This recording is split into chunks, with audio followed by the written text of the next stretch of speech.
Hi, everybody. This is Elizabeth Wilson. I'm a professor in environmental studies and the director of the Arthur Irving Institute for Energy and Society at Dartmouth. And this today is part of our new energy conversations with early career energy researchers. This is not just us at Dartmouth, but a collaboration across a bunch of different universities listed below.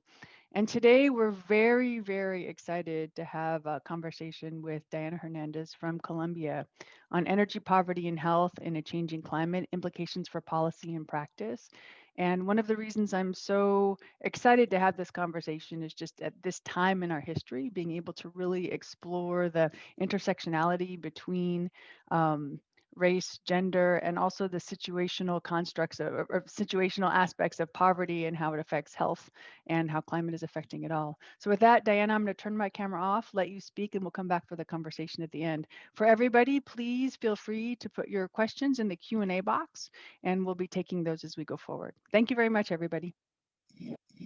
Fantastic. Thank you so much. I'm timing myself to just make sure that we get through all this content in a timely fashion. Thank you for the invitation. It's really an honor and a pleasure for me to share this work, especially because so many of these aspects are, kind of front and center, both in our kind of society, but also in the political realm. And so I won't get into politics, but we'll get into some of these other issues. I'm going to start off by just kind of describing my academic interests. I think it's important for me to at least situate myself in this work. Then I'll talk about the four pillars of housing. And starting in housing is really important because it's what gets us to the point where we kind of can think about household energy. I'll describe what energy insecurity is and why it matters to health. And then I'll talk about different interventions. So, housing based interventions and also policy interventions in this area. So, my focus has been what I like to call E2H2 plus, which is energy equity, housing, and health. And I'm looking at the social and environmental determinants of health at once. You also concepts and constructs like energy insecurity and energy justice, housing, neighborhoods, and the built environment, poverty, inequality, and health. Um, Most of my work uses community engaged methods. And also, aside from my kind of day-to-day academic work, I've also been toying with some work as a housing practitioner. And so I'll describe some of these things today. You'll see the kind of synergies. One of the main frames of my research has been to evaluate interventions that I and my team have, kind of implemented, but also those that are naturally occurring. So much of my work actually started in Dorchester, so in the Northeast. In Massachusetts, with the role of legal services in mitigating housing concerns. And it was there that I really got to see that energy issues were largely unaccounted for in the literature. And yet so important in terms of the lived experience and housing hardships for low income populations. Then I went on to kind of look at energy efficiency and clean heat upgrades, the repositioning, aka the privatization of public housing, climate impacts and emergency preparedness, specifically in the housing realm, housing based health interventions, smoke free housing policy, and social impact real estate. And these are really, the kind of wheelhouse of interventions that I've looked at in the housing space that allow me really to understand not only the nuances of this dimension, this kind of important infrastructure, but also how it relates specifically to these issues around energy. And sometimes I like to kind of put this slide up because it summarizes so much of what I actually do, which is that in my work, I'm really expanding the notion of what sick buildings are, vulnerable occupants, and then intervention strategies to improve those circumstances, particularly for low income and households of color. And just given the importance of housing as an infrastructure, I like to start this conversation just kind of positioning what we understand. What are the kind of historical roots of policies and practices that lead us to a place where we live in such a segregated society spatially, but also in terms of the functionality of the homes in which we occupy, if we're even not fortunate, right? Because we know that there's also kind of disparities. and housing displacements, and homelessness. But let's just kind of think about this historically, right? We have the displacement of Native Americans to reservations, really starting in kind of in the 19th century and before, that kind of restricted where Native Americans could live. Then you have kind of policies like redlining and urban renewal and the subsidization of suburbanization. So, kind of moving a white flight, kind of enabling white flight, and then also the concentration of poverty and people of color in inner cities.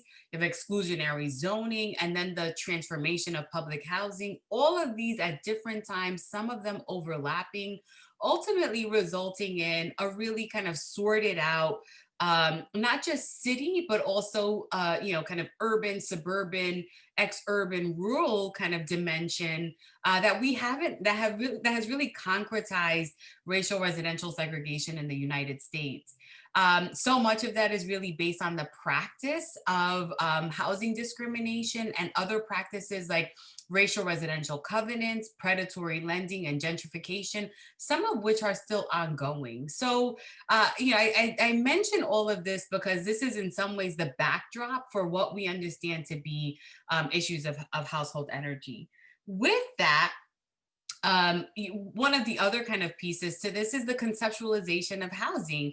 Housing is not just brick and mortar, it's more than that, right? It's about whether or not people can actually afford their housing. It's about housing quality. It's also about the ability to stay in your home and kind of have consistent housing and residential stability. And then also the kind of external conditions. So these neighborhood effects that ultimately have this kind of interplay with housing. So I always like to say that if you're living in an unsafe neighborhood, it means that you're probably staying home more often. Your home environment is that much more important. And if you have exposures like housing quality issues like lead, for instance, or mold, or thermal discomfort, it means that your exposure to these issues is that much greater. But one of the other things to consider is that housing affordability affects choices around housing quality and the factors around housing stability. So that if people can't afford their housing, they might be more likely to choose housing that is deficient in terms of conditions, but also that they might not necessarily be able to stay. And so, yeah, I'm not going to go through all of these, but what I will say is that where I land in a lot of this work is on the health outcomes of this, because it's actually, there are so many ways in which this becomes cyclical, but health helps to solidify the cycles of poverty that are entrenched in the housing realities that many low income and people of color face in the United States. Um, and so, just as an example, I'm based here in New York City. This is a map of New York City, and I'm just going to kind of go over those four C's. So, cost, context, conditions, and consistency, just as a way of kind of appreciating where this is, how this is kind of geographically, spatially situated. So, this is Manhattan. Those of you that have visited know that this is Central Park.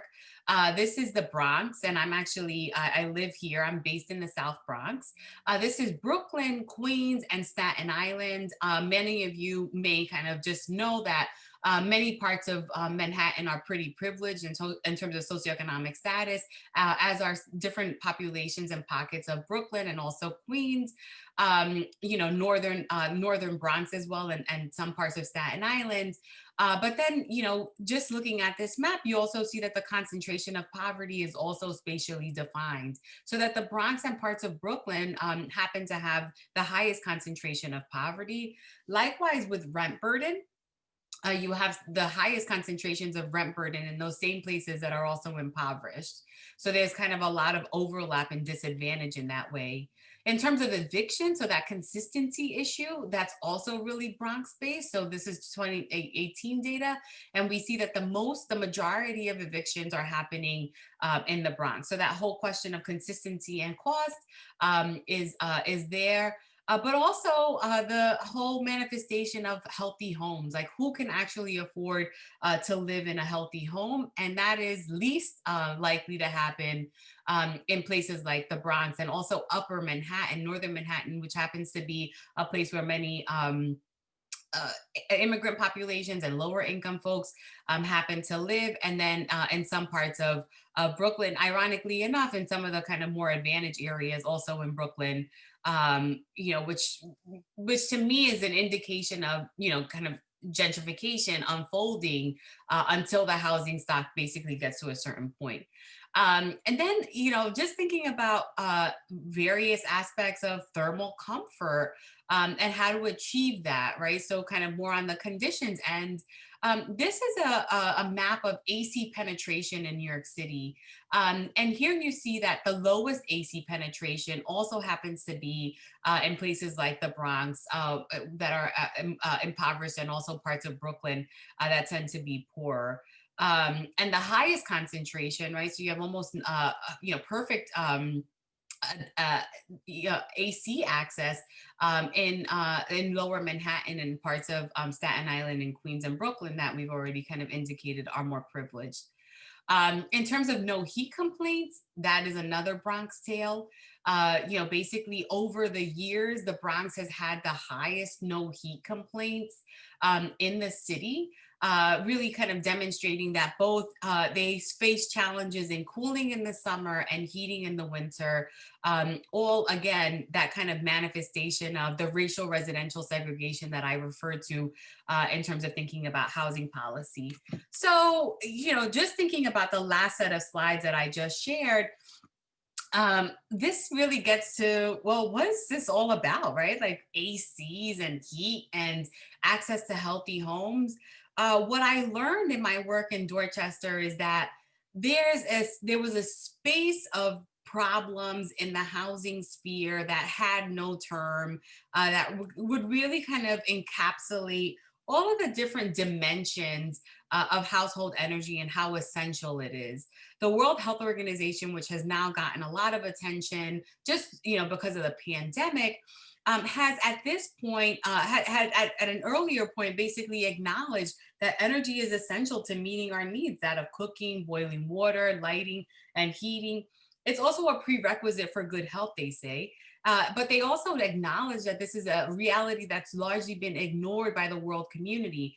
And by the global aspect of it, we're really thinking about energy poverty in the more traditional sense of that, the definition of energy poverty, which was about infrastructure and the lack thereof.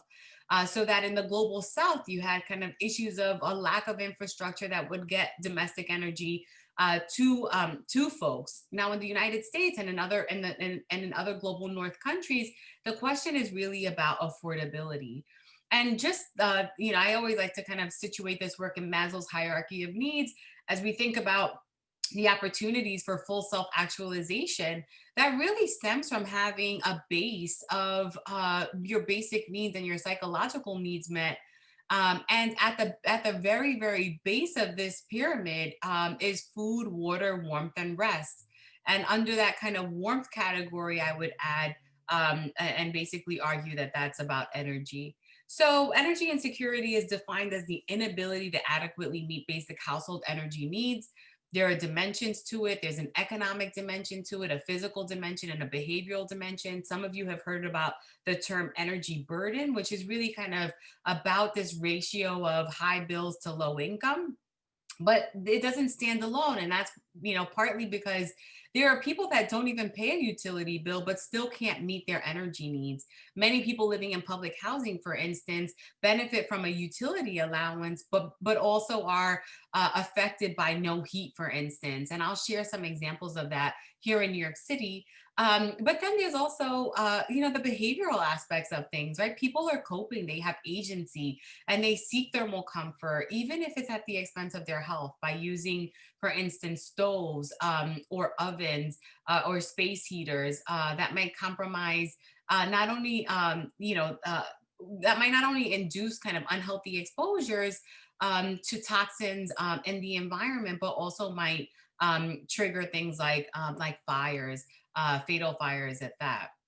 And so just kind of situating again this work, I like to think about pathways, because by thinking about pathways we also kind of can start thinking about, well, what are the intervention opportunities that put us in a position to kind of do away with the adverse consequences. In this case, just kind of thinking about, well, what are the consequences of energy insecurity. It's about adverse environmental consequences, health consequences, social consequences. I always like to point out the kind of issues around parental efficacy, that there are still policies in the United States that punish parents that are unable to keep the lights on, as a and those parents are essentially charged with negligence, but instead, this is really a manifestation of poverty. And then, of course, there are kind of issues around stress, respiratory health, mental health, for instance, and then these kind of mold, moisture, dampness exposures. But this is really about that kind of connection between coping and economic and physical energy insecurity, as well as kind of that earlier discussion around where housing is situated, both at the neighborhood level, but also what these social processes kind of have engendered, especially for communities of color and low income communities, where the concentration of dilapidated housing, for instance, or housing code violations is very spatially defined. So, I'm really proud to say that the Energy Information Administration, which is connected to the Department of Energy, has used some of this framing around energy insecurity to measure the prevalence at the national level, and they found that 1 in 3 households are energy insecure in the United States. That's about 37 million households, and that's about 2.5 times the number of households that are food insecure in the United States. And if you just look at the blue gradient, you realize that for some households, almost every month they're dealing with reducing or foregoing basic necessities like food, transportation, medicine. Some are receiving a disconnection notice or keeping their homes at an unhealthy temperature. And for some, with the lighter blue, you see that it's more conditional, and it isn't happening every single month, but it is happening for many households. It's also socially patterned. So you have low income households, households with children, people that are living in older homes, African Americans, and Latinos that are disproportionately impacted by energy insecurity in those ways.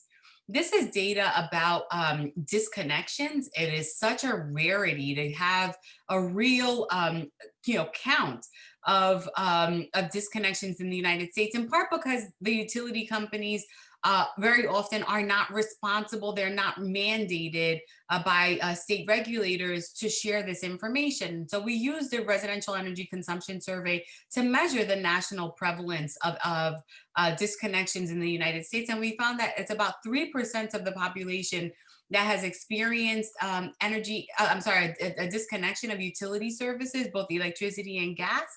But that's also socially patterns in terms of the distribution, so that lower income households, African American households, households with with less than high school education, households with children, and also adults. So not having children or an elderly person, but just like a household full of adults, they're also kind of disproportionately impacted. Not so much the elderly, and I think that has a lot to do with the kinds of protections and also the balance of housing costs that they might have.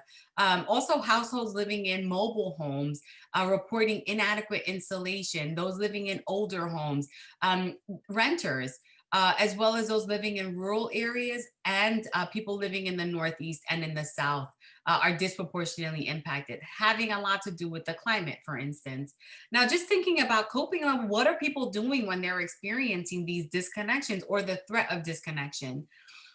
People that don't experience anything, the majority, 81% of folks that are experiencing no threat of disconnection do very little in terms of coping measures. But that mix of responses to the threat of disconnection via a notice renders people kind of more likely to cope, either by foregoing their those basic necessities like food and medicine and transportation, but also seeking assistance or keeping their home at an unhealthy temperature, and very often, as indicated here, kind of combining strategies. And then also you see that to be especially true when folks have experienced a disconnection. So they're much more likely to sacrifice and to endure and to engage these coping strategies when they're facing greater threat. And of course, that makes a lot of sense, but it's actually really powerful to be able to indicate that via data. So I'm going to bring you right back to New York City. That was a kind of a national picture. I'm going to go between the national pictures and New York City, where so much of my work is actually based. And we did a survey with a community-based sample. It was representative of the community back in, I guess, 2015 at this point. And so we surveyed almost 2,500 homes. And we asked them this question, which is an existing energy insecurity measure based on four factors. So the first is having received a disconnection, a notice, keep using their stove to heat. The home was not heated because they could not pay the bills, and also that they had experienced a shutoff. And by that measure, we found that almost 27% or 27% of households in Washington Heights were energy insecure. 13% were moderately energy insecure because they had just received a letter. And then 14% were severely energy insecure because they either did not have heat, were using their stove, or had experienced a shutoff. And I won't get into the data here, but what I will say is that there's some promising kind of indication, both by this research and then research prior to this around heat or eat, that suggests that people that actually have food related aid, not just the supplemental nutritional assistance program or the women, infant, and children program, but that combination of them, meant that the overwhelming majority of households were able to be energy secure. And that was among several points of kind of significant difference that included age, people, having children in the household, Black or Latino households, those with less than a high school education, and lower income households. But ultimately, 1 in 2 households were also food insecure, but those that had more access to food related aid were far more likely to be food secure. In terms of making that connection to health, this was one of the first studies that actually did so in a way that wasn't necessarily prescribed in terms of a set of outcomes, but was more exploratory. And we did find that energy insecurity was significantly associated with asthma, pneumonia, depressive disorders, self reported anxiety, and poor sleep. All kind of promising areas for also thinking about health disparities. And right now, as we kind of live through COVID, we know that many of these factors, if not related to, like, so the respiratory pieces, certainly exacerbated by the current pandemic. So important to also kind of recognize some of the root causes of these. And a lot of my work has been really human centered, and so I'm going to get into some really quick stories about the human side of energy insecurity. And I was just speaking with Dr. Wilson about Isabel Wilkerson's book, and The Warmth of Other Suns was a book that to me was very inspiring, but it was also in some ways the reality of Edith's life. So she was a woman living in Detroit. And her family had migrated from the South to Detroit to work in the automobile industry. And in doing so, her father and his brothers came up together with their families. They basically bought this house. They raised the cousins as siblings, and little by little, we're realizing the American dream. Fast forward over 40 years, and Edith was essentially called back into the home to take care of her dying father. And he ultimately died in this home. And then years later, she was caring for a dying home. And this dying home was inefficient in all kinds of ways. Not only were the windows broken, and there were all kinds of ceiling issues around the doors and the windows, but ultimately her heating system gave up, and it wouldn't turn on. So she was using her gas stove for heat. And then there was a gas leak, and the utility company turned off the gas service. And so at that point, she had no other choice but to use kerosene heaters. And that kerosene heater was placed in her room. During the morning, she would leave the warmth of her room to the what she called the deep freeze of her bathroom to take care of her hygiene needs. And then she went right back to her room and she spent most of the day in her bedroom watching television, trying to keep warm in that one room in this large house that just did not function, mostly because of the energy infrastructure in it. And really the lack of opportunity for there to be kind of upgrades that she could afford and manage on her budget. Ultimately, she put the house on the market, and then she left and saw residence elsewhere. So that consistency piece isn't always just about affordability. That was a house that was paid off, and yet she couldn't stay because of the conditions of the house. And this is Miss May. I met her in Alabama. And she was trying to express to the utility company just what was going on. And she's like, I'm going to make this long story short. My bill is just too high. She tried to justify the weatherization pieces that she'd done, and talked about her bill never being more than $100 until recently.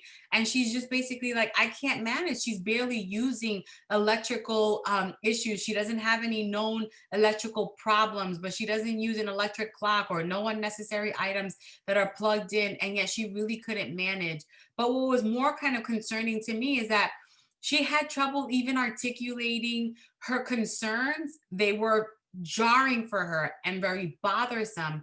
And yet, her inability to fully write out a letter meant that she couldn't advocate in the ways that she wanted to, because she was limited in that way. And so I tried, to kind of help in completing the letter for her so that she could send it out. But ultimately, to me, this is also that piece around education and the need for kind of advocacy on that end. And this is the last story that I'll tell. And it's Rosalina, who I met here in the Bronx.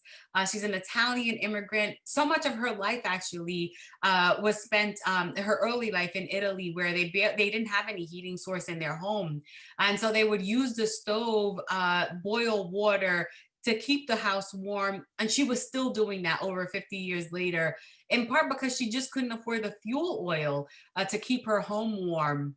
And she's like, my house is cold. I can't afford it.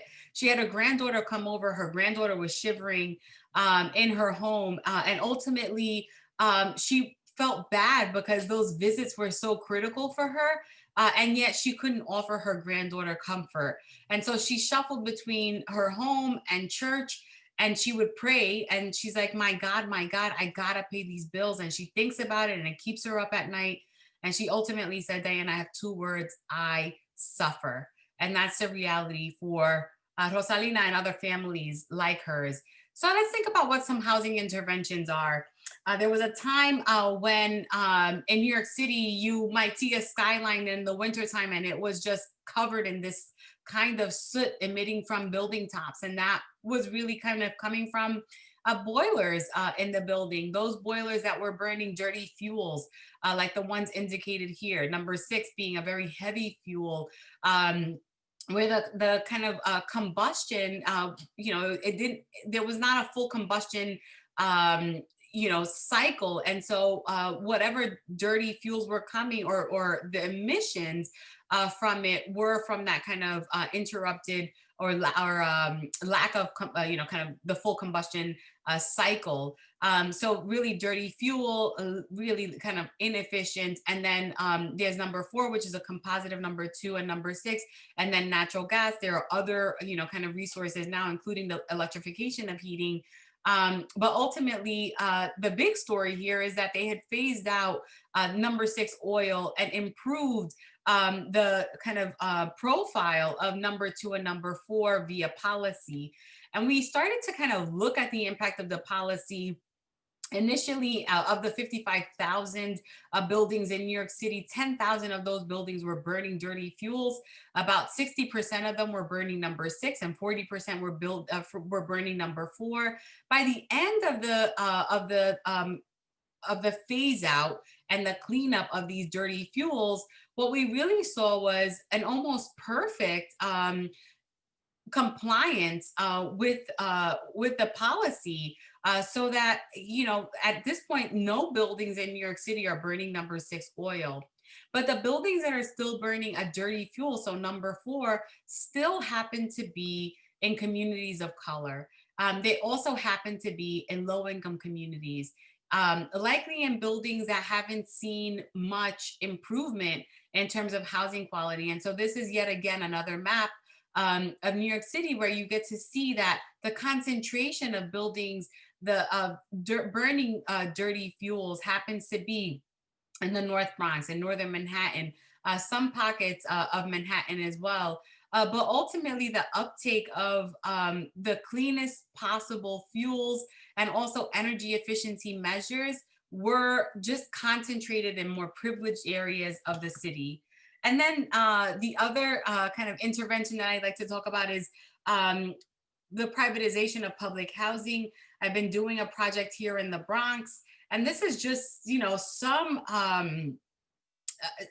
images of what the pre intervention conditions were with the kind of public private partnership through the rental assistance demonstration, which is a Department of Housing and Urban Development policy that is newly giving life, and one of the only mechanisms to do the necessary capital improvements in public housing that has been made available through HUD.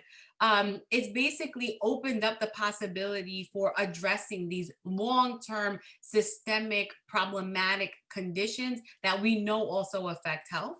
And what we've been finding at Batanzas houses, which is here in the Bronx where I live and where so much of my work is, that the improvements have been significant.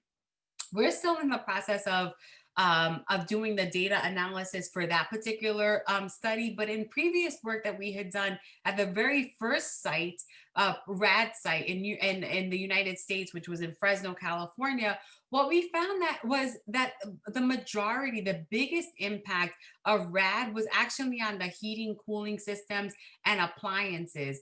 And people felt like they had new heating and cooling systems. They had increased thermal comfort and better temperature control. And they were also making use of the newer, more efficient appliances that were provided in this process. Of course, there were also the aesthetic aspects of it. And ultimately, the big issue, there were longstanding issues like safety and connectedness concerns, my goodness, that were kind of that were ongoing and that weren't necessarily resolved in the RAD process. But ultimately, one of the biggest issues that happened in that RAD conversion is this shift away from shame and stigma to increased pride in where people were living and the fact that residents were feeling lived in, um, and that there were additional resources. And so stemming from that, we've also been kind of working on the connectedness aspect in the Batanzas houses. This is Paula Martinez. She's a community organizer, has been really amazing at bringing people together for hard conversations. These conversations happen to be around the smoke-free policy in buildings, but it really is kind of an opportunity to reimagine housing as a venue for these points of connection, to talk about issues like energy efficiency, noise, smoking, and thermal comfort happen to be some of the biggest nuisances in housing, and they can all be dealt with in some ways through this collective process. And so, with that, this is the really last section of my talk before I kind of open it up for questions. But I've been really honored, first of all, to be able to offer the various conceptual frameworks for understanding how these issues kind of work and how they're interconnected. But some of my earliest work was also about energy justice and what are the tenets of energy justice. And in that work, based on existing literature, but also a more aspirational aspect of where we could go. First of all, was to appreciate that sacrifices were happening across the energy continuum. That this is not just about areas that are producing energy and using energy. So the supply and demand chain, when it comes to vulnerability, are absolutely connected in the energy sphere. But also thinking about energy justice would basically mean that we have the right to healthy, sustainable energy production, the right to the best available energy infrastructure, the right to affordable energy, and the right to uninterrupted energy service. And it was really an honor when the NAACP used this framework to start to kind of make insights on the issue of disconnections in the United States and the need to kind of produce and achieve energy justice for communities. So some of you may be involved in the environmental justice movement, and this is Cecil Corbin Mark, who we just lost last week, and it's really heartbreaking. To have experienced his sudden his death, in part because he was so instrumental in reimagining what energy justice and environmental justice meant for communities. And he was leading many, many different kinds of initiatives, but this is one example of Solar Uptown, which was, basically trying to create pathways for homes and buildings in northern Manhattan and in other low income and communities of color to access renewable energy sources. Just kind of thinking and honoring his legacy there, but also thinking about planning for a just, not just a just transition, but also a resilient future by providing comprehensive plans at the local level in Northern Manhattan that are all situated in housing and in neighborhoods, and having a complex picture of physical resilience as well as social resilience, and promoting kind of visions for that. Another kind of achievement is the fact that the Utility Reform Network, which is based in California, had been doing amazing advocacy work, again, in the disconnections area. And they had used this energy insecurity and public health framework to promote the need to kind of reimagine disconnections. And of course, at this moment, as California is dealing with wildfires and preemptive shutoffs for safety purposes, they're dealing with a whole different kind of segment of issues when it comes to the lack of access to utilities. But this work, meant that there were gains in the disconnection reform policy, an act that was just passed this year in 2020, where utility companies in California have to reduce the number of disconnections and enroll eligible households in protection programs. So, a really big win for thinking about policy interventions. But I'd be remiss to think that we don't have other problems. The pandemic has actually introduced the idea that we could have universal moratoriums on disconnections. But for the most part, most states still operate under heating and cooling systems and temperature-based protections, etc. And this is a picture from Pennsylvania. And I was struck by it because it says light heap and crisis seasons have ended, but shutoff season was just beginning, because it was basically the beginning of April. Where I live in New York State, there's a 2-week moratorium encompassing Christmas and New Year's. It's not even date defined. There's a 15-day shutoff protection. So if someone is facing a shutoff, they get 15 days notice. And there are different kinds of protections for the blind, disabled, those over 62. But the protections have to be renewed every 30 days. And I bring this up only to say that while there have been some important policy gains, it's certainly not enough to really address the full extent of the need. And in my own life, I have been toying with this idea of housing interventions in the community. So I grew up in the South Bronx in Section 8 housing. So when I think about not just communities, but also subsidized housing, it's very personal for me. And I remember being in graduate school and kind of making a decision about wanting to live in the Bronx again. Just, basically to revitalize from within, that people like me who are educated and upwardly mobile oftentimes do a lot to distance ourselves from those communities that we come from. And yet, our presence in these communities is critical for the purposes of deconcentrating poverty, and also for mitigating the adverse impacts of domestic and inner city brain drain. And so with that, I have been buying small properties. They're not, large, but they have been opportunities for me to do gut renovations, and to reimagine what space looks like and what revitalization looks like from within, while also incorporating energy efficiency measures and also putting solar on our rooftops. And just kind of thinking about, well, what are the opportunities to improve what were vacant homes, bring them back to life, and also reinvest in a community that to me has given me so much. And so, with that, I'm going to open up for questions, and happy to discuss the many things that I described in this talk so far. This is absolutely fantastic. Thank you so much for your time. And you promised us an information-filled presentation, and we definitely got that.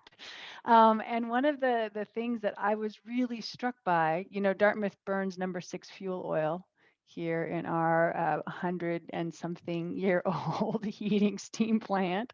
Um, and so the energy poverty stories and the energy inequity stories that you so well situated in New York community are ones that are affect the whole world, or not, but in kind of rural environments, they play out really differently as well. And so I really appreciated that piece of it there. And when you were speaking about your own community and where those energy poverty, the mold issues, the health issues. Can you tell us a little bit about your own story about how you got interested in this topic? I mean, like you said, this was your history. This is where you grew up. But what led you to ask these questions about the health and really see energy as a lens for kind of that engagement?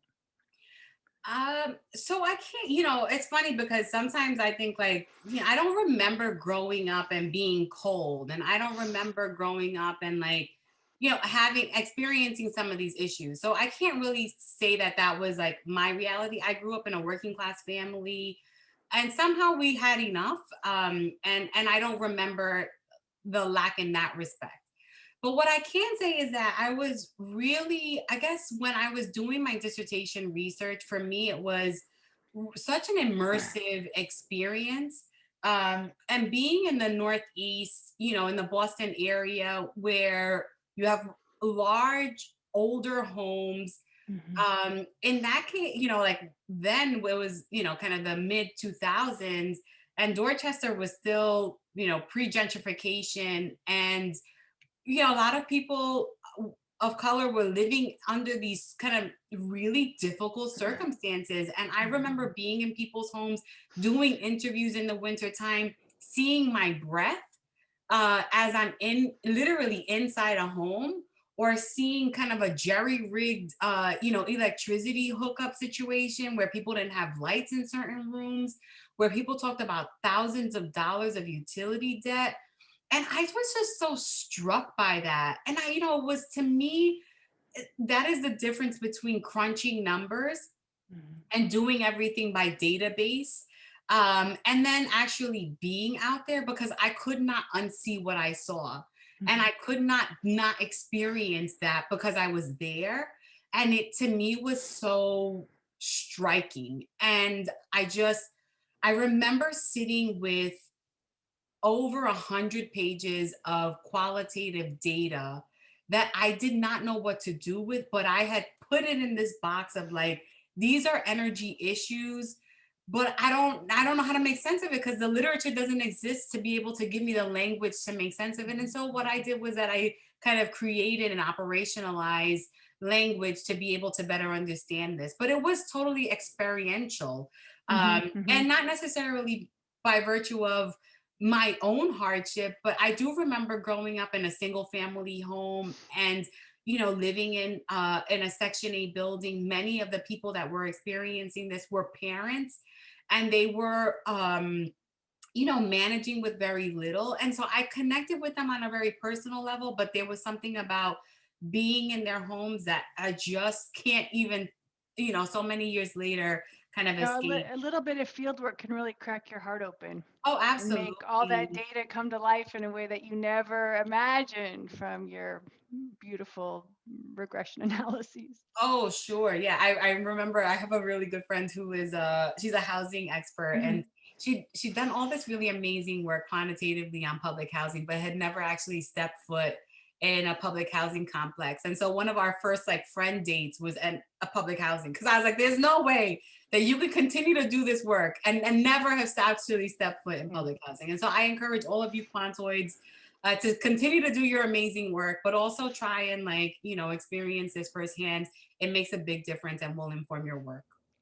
Well, and I appreciate that. One of our missions here is to try and provide kind of experiential education in energy because, where you sit is so often where you stand, and seeing like you have how people actually use energy, how they struggle with energy really opens your eyes to these issues. And one of the questions from one of our attendees, Serena de la Cruz, how has the pandemic highlighted the socioeconomic disparity of energy access or affected your research? Thinking about the strain on energy grids due to more people working, staying at home, and also kids who may not have access to Wi-Fi at home to do their schoolwork. That's a loaded question, and I'm grateful for it, Sid. And I would say there are a number of ways that I'm going to answer that question. First of all, I think that we finally have an appreciation of the kind of operational aspects of home. So a lot of times we think about housing as like, let's say, a rent or mortgage or space, but we don't fully account for all of the ways in which people actually have to spend money to operate their homes in a way that makes it habitable. And so we've had the discussion around universal moratoriums on shutoffs for utilities, but we've also been having discussions about like broadband and who has access to it and how unaffordable it is for many households, and that so many of us are relying on it for work and for school. So there's now recognition is the first step to justice, right? When we think about what energy justice is about, one of the first pillars is recognition justice. And I think that the pandemic has really allowed us to recognize um, these energy issues, and I would say a broader appreciation for utilities in general, water, and electricity, natural gas, as well as Wi-Fi. I mean, the journalists have been really good about documenting the impact on energy services as a risk. So mostly on the affordability end and on the risk of disconnection that's stemming from this. So there's one parallel. There's so many parallels, but in housing and in utilities, in the sense that with these moratoriums, without there being forgiveness around the bills, you just have people that will basically be indebted to these companies indefinitely. So even if they kind of come up with a payment plan or whatever, like, these are almost impossible promises to keep. And so there has been kind of a discussion around whether or not bill forgiveness is necessary and how to manage, these affordability questions in the long haul. I just looking at what's happening on the eviction end, and Mhm. also what's happening on the moratorium end, I think that the work is not continue. It's like there's still a lot more work to do, Mhm. and I'd be really curious to see what happens on election day that might put us on one course or another when it comes to actually being responsive to what people need. Well, and up here in northern New England, so many people still heat with heating oil. And so, it's heating oil season now where you're supposed to lock in your contract for the next 6 months. And a lot of people don't have the resources to do that. So it's the same sort of energy insecurity issue, but playing out slightly differently just because of your patterns of energy buy and engagement. Absolutely. I mean, fuel oil, right? I mean, it's one of those kind of challenges, because if you don't have the money, you don't get the service. Utility companies people can float that a little bit, right? And they can make partial payments, or, the service is rendered up front and then the cost is, based on consumption. With fuel oil, it's not like that at all. So people have to be either enrolled in these things and be able to pay, or they're really like relying then on a whole different set of strategies. Then that's where the space heaters and the ovens and like some of the other kind of alternative heating methods come in. Firewood. And firewood, absolutely. And So the I have regulatory issues that stem from that too. Well, and Elke Weber is pulling us back to the climate promise of the talk. Can you say more about the best ways of making progress on both energy justice, decent living standards goals, and climate change mitigation reduction in CO2 emission goals? Um, Thank you, Elke. So I have to say that, I'm part of these carbon reduction Mhm. discussions. And so very often it is about a technological shift. And I'm like, but where are the people in this? And who are we talking about? And why are we not designating some of these and targeting, some of the interventions to the communities that we know need the most attention and are unable to participate without there being a concerted effort to allow them to participate? And I'm talking about kind of monetary incentives and subsidies that would allow that to happen.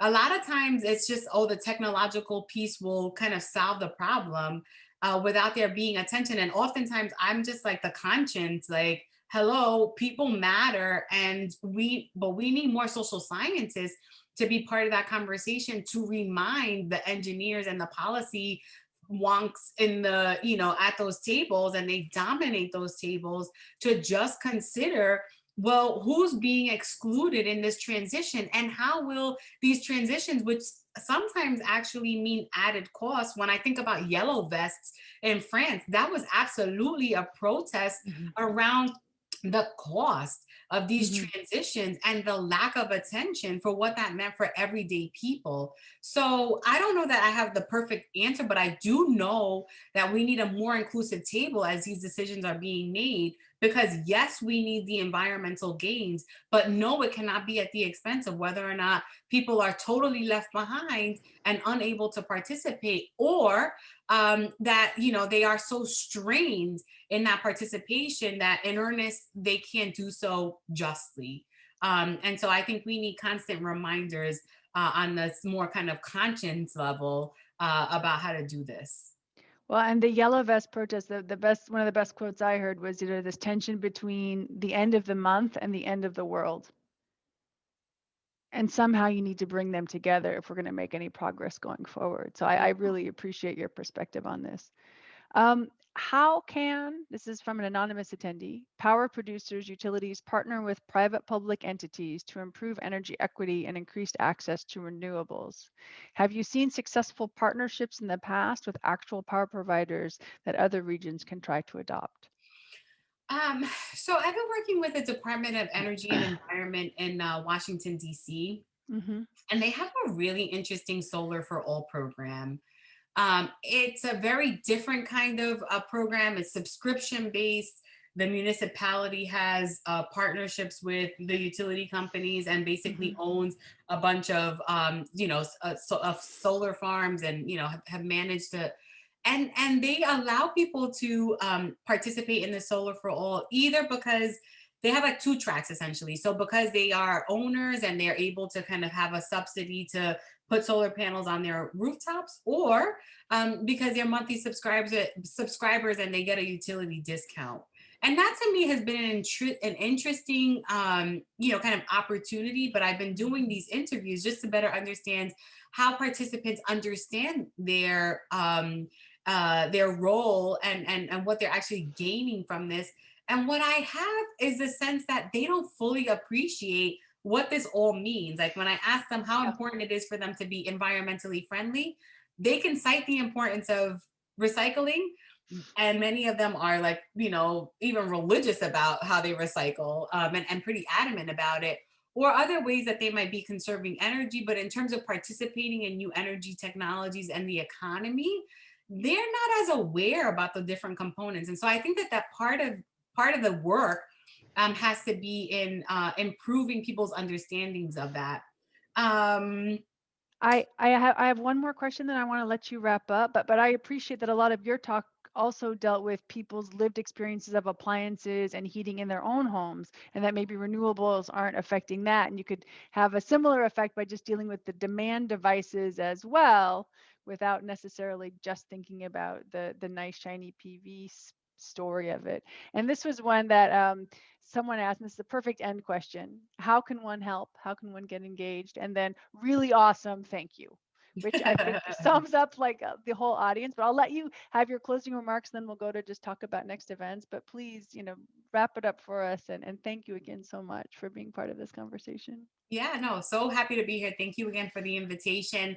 I mean, I have to say that first of all, we can all work from where we are. I think you made a point around Some of these upgrades, like we're not necessarily talking about getting people to be on 2030 standards, 2050 standards. We're just trying to get them to like even 2010 standards. Like, and I think that, like, Having a hole in the wall. yeah, exactly. Cardi B's WAP, I will never think about WAP the same way. But I have to say, like, holes in the house. Like, yes, we have got to address these issues. Like, it's not okay.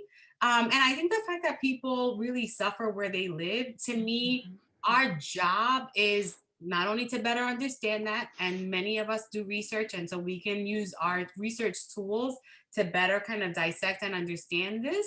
But I think the other piece is, where we can, is to act in service. And I've been really fortunate to do so much of my work with local organizations and agencies and these kinds of things.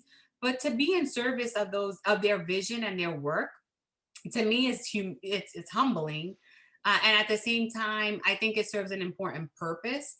So where you can be in service to this broader mission, but I also think those pillars of energy justice are important, right? So really appreciating recognition justice, but also procedural justice, right? When I Mhm. talked about needing more social scientists and people that are directly affected by energy and security issues at the table, that is important. And so whenever we're at a table, it's who do we invite, and how do we ensure that this table is kind of more diverse? And then it's also about distributional justice. And so whenever we're making decisions, or kind of in a position to think through that, is to also kind of hold up those pillars of justice. I know that that's not very specific, but so many people will kind of experience these issues differently that I feel like, I'd be remiss to say that there's one particular solution. But I work very locally. Um, Obviously, my work, I think, is mission driven in that sense. But wherever you are, there's an opportunity to learn, and wherever you are, there's an opportunity to do. And the implications of that, and the applications of that can go far beyond where you are and where you sit. That was awesome. And I have to say, you're currently not qualified for this new energy series because you are now an associate professor. Congratulations on Thank your you. on your promotion. And really, I'm happy I didn't know that because having you here has just been fabulous. Thank Yay. you so much. When this Thank is you so over, we much. hope we can entice you to come up at least for a visit up here in the North Woods. But in the meantime, stay safe, stay well, and we have a few events coming up. And again, thank you so much, Professor Diana Hernandez, for your time, your energy, and your insights today. It's just absolutely been fabulous. And we have a few events coming up that may be of interest to people. Next Tuesday, Leah Stokes, University of California, on short-circuiting policy, interest groups in the battle over clean energy and climate policy. There's a mini grant set of applications that are due for anyone associated with Dartmouth, any students or others. And this is also for faculty and staff and graduate students on November 2nd. And then New Energy Conversations with Subaru Biswas from Arizona State University to be hosted by Clark Miller, Energy Poverty Nexus, Transdisciplinary Approach for Designing Sustainable Energy Transitions. And then Tony Reams will be speaking on our last series, New Energy Conversations, Incandescent Truth, Spatial, Racial and Socioeconomic Disparities in Residential Energy Efficiency. So with that, I'm really happy for today's talk, and I want to thank everybody for being part of this conversation. Have a very good rest of the week all. Bye-bye.